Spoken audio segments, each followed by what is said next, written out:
Fikret Hamarat, Salih İlhan u Abdullah Zeydan. Nivîs Cemil Oğuz. Niha hûne bêjin ev kîne? Çi alaqe? Werin em serî dest pê bikin. Sal 2019 hilbijartina herîmî heye. Li bajaroka Rûstemgedik a Bulanxa Mûşê berendamê CHP Fikret Hamarat 514 dengan digire û bi sedî 41 xal notûne dibe yekemîn. Derdikeve holê ku qeyda sicîla edlî ya Hamarat heye. Lijneya bilind a hilbijartinê ya Tirkiyeyê mazbatayê nade Fikret Hamarat û şaredariya wî betal dike. HDP bi sedî 40 xal yazdan bûye duyemîn.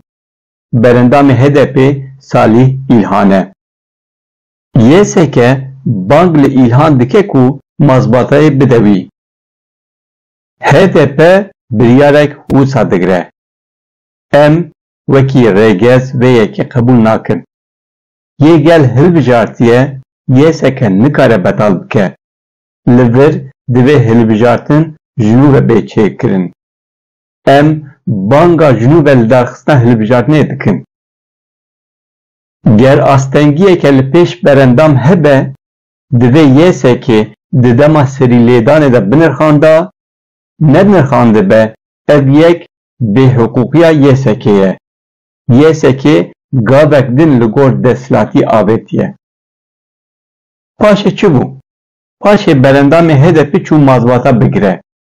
Li ser vê yekê HDP ji bo ew ji partiyê bê avêtin serî li lijneya dîsîplînê ya partiyê da. û Abdullah Zeydan. Hûn vê dizanin lê dîsa jî bi kurtahî bêjim. Abdullah Zeydan li gel Neslihan Şadal wekî hevşaredarê bajarê mezin a Wanê hat hilbijartin. Bi sedî 55 xal 48 Zeydan hat hilbijartin. Dixwazî bila sedî yek bê hilbijartin. Ev meseleyekî din e. Axir bûye yekemîn û hatiye hilbijartin. Lijneya hilbijartinê ya Wanê bi qulopilo mazbata neda Zeydan. û li ser serîlêdana AKP mazbata da berendamê AKP Abdullahat Arbas. Roja 2 Avrêla 2024. Li gor hukukzanan Zeydan ceza xwariye lê ew cezayê wî hatiye mahsûb kirin. Dîsa dadgehê biryar daye ku hemû qedexeyên li ser wî hatine rakirin. Niha em çend gotinan rêz bikin. Yek, meseleya CHP û Fikret Hamarat. Tu sûcê CHP jî yê Hamarat jî nîne. Sûcê YSK ye. Ger sûceke Hamarat heba dema dosyaya xwe pêşkêşî YSK kir, YSK çima red nekir? Endamên ku karê xwe nekiriye çima sûc avêtê ser berendam û mazbataya wî red kiriye?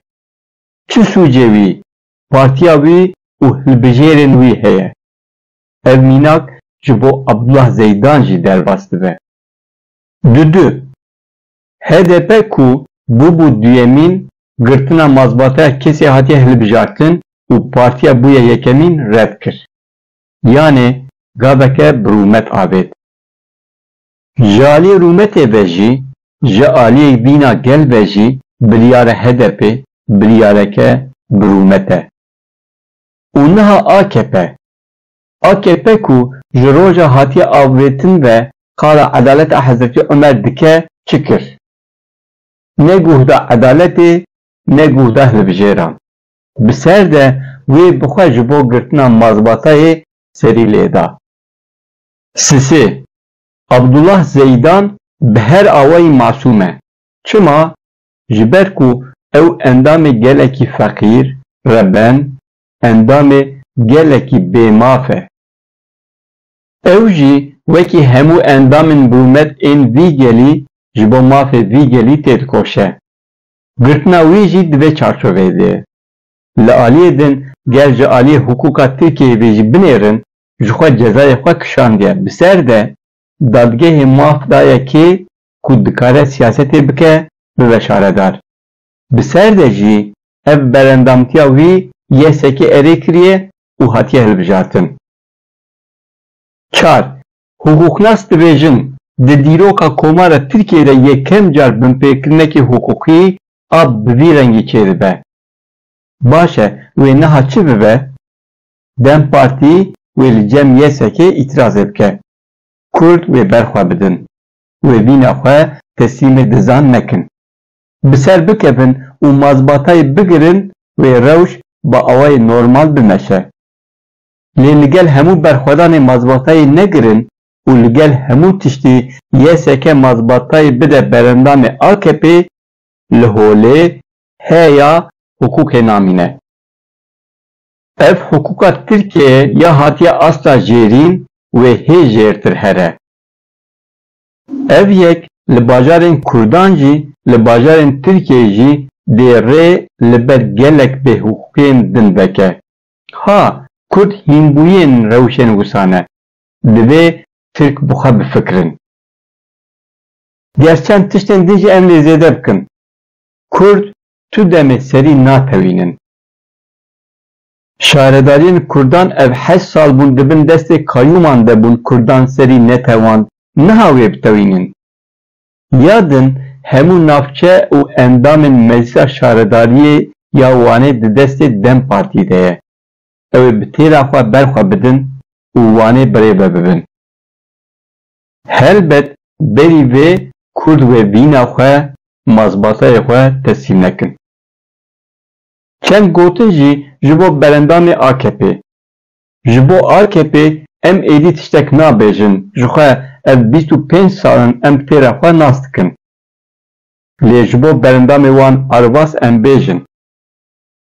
Ev berendamê ku hê çarê adara 2023 de ji bo çapemeniyê gotiye ez nabim kayyûm, piştî mehek dê çawa mazbatayê qebûl bike. Dîsa dema hele Meclisa Şaredariyê li hemberî ew qas endamên Meclisa Şaredariyê yên Dem Partiyê dê çawa bikar be bêşerm, bêfedî li rûyê wan binêre. Çawa dê bêje ez ê serokê we me û ew ê çawa li nav gel bigere. Berî her tiştî divê van yekan bifikire ne? Êdî difikire, nafikire ew û wijdanê xwe. Wekî notek em lê zêde bikin, dema ev nivîs hat nivîsandin, roja yekemîn a destana servîna gelê wanê û mazbataya Abdullah Zeydan bû. Piştî çalakiyan, roja 3 Avrêla 2024 ber êvarkî yeksekê biryar da ku mazbatayê bide Abdullah Zeydan.